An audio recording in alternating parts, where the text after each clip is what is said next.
as often happens, when I ask if anyone has a question, they usually do. And when I asked about selective color, does anyone want to know the differences between relative and absolute and some other things? People said, yeah. I got a couple of DMs saying, yeah, I would like to know why that even exists. Well, a couple of things to consider. One, when we first open selective color, the default mode is relative. What does that mean? Well, for example, let's say I'm on neutrals, right? And so let's say I add some magenta and yellows, and I have this beautiful red warmth in the midtones, which I do with some frequency, right? Okay, relative does some kind of algorithmic calculation that allows the shifts in color, the additive subtractive nature of selective color, to do its thing in a more pleasing way, right? And, Photoshop has a lot of things that work that way. They're trying to get an aesthetic result, not a linear shift of graphics, of pixels, of values.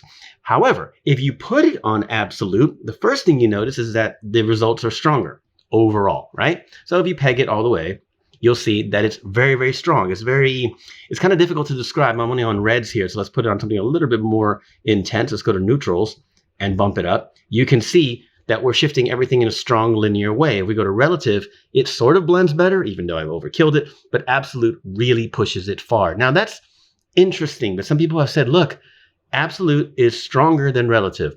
What does that mean for me? And I get it. It just means that it's stronger. When you're trying to use selective color for color grading or color correction, it just means that it's stronger.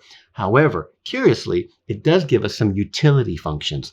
Let me explain what I mean. Now, I have these presets here. If you guys want them, leave a comment below. I'll see if I can put these presets out for you guys. But let me show you what I'm talking about. This one's called All Black Start. If I go to that, the image completely goes black, obviously.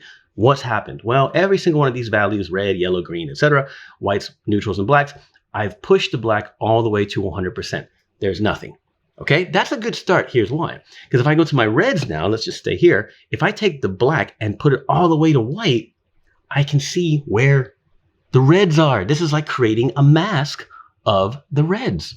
Now, weirdly, because maximum, when you go to a maximum, it'll respond with white. Somewhere in the middle, it'll show a little bit of the color. That's just another calculation thing. Not super useful for you, but if you do want that to work, which we have this in some other actions that's set up with a little bit of a smarter layer stack so you can control it better. If you want it to work, there's a couple of things you can do. You can simply take a hue and saturation layer on top, put it on 100% desaturation, and now when you're subtle with your red, you can get just enough of a red mask however you want, and then you can select that luminosity, what you're looking at, and make a mask out of it, for example. Now, with that said, again, I have made presets for you. So if you come here and choose red, well, you get red. And if you come here and choose reds and yellows, you get reds and yellows, obviously, right? And then we have greens, which is not going to really be any in this image. We have blues and cyans. These are for creating masks. Now, we do this, like I said, in another action, but you can do this on your own if you really want to dial in something in detail. Now, what's really interesting, too, is that we have a saturation mask of chroma information, right? That's another preset. What's going on there? Well, we have every color maxed out to 100% white. That is pulling all the black out of it, as you can see. But then we have the whites, neutrals, and blacks completely pushed into black. So what's left is saturation strength without luminosity information blended into it. This is a saturation mask using chroma data, another common process in many of my actions. But having it manually can sometimes be useful, right? Because yeah, I have these presets here like red, for example, but let's say you want reds and blues for some reason, right? You can create a mask for that. If you don't know how to do it, just hold down Option or Command, Alt or Control, and then hit 2. And everything that you're looking at will be selected. Even if it's less than 50%, like it's warning, you hit OK and you have that selection. You can turn that off.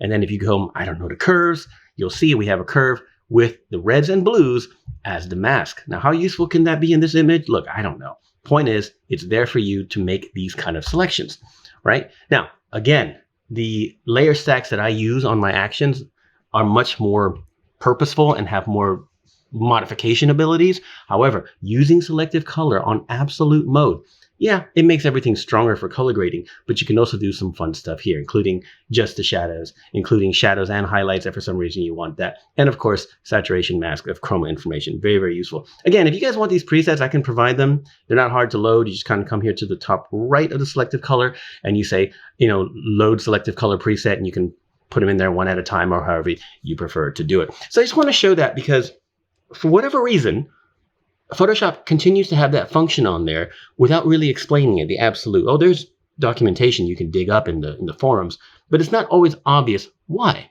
People just say, if it's stronger, what's the point? It's not just that it's stronger, it's absolute, allowing you to get real values. In other words, this is, in fact, the maximum saturation available without luminosity information, right? Because we're using absolute. If we put it on relative, things get really funky really quick. They're not as useful because relative really is to make aesthetic color shifts for creative or corrective reasons.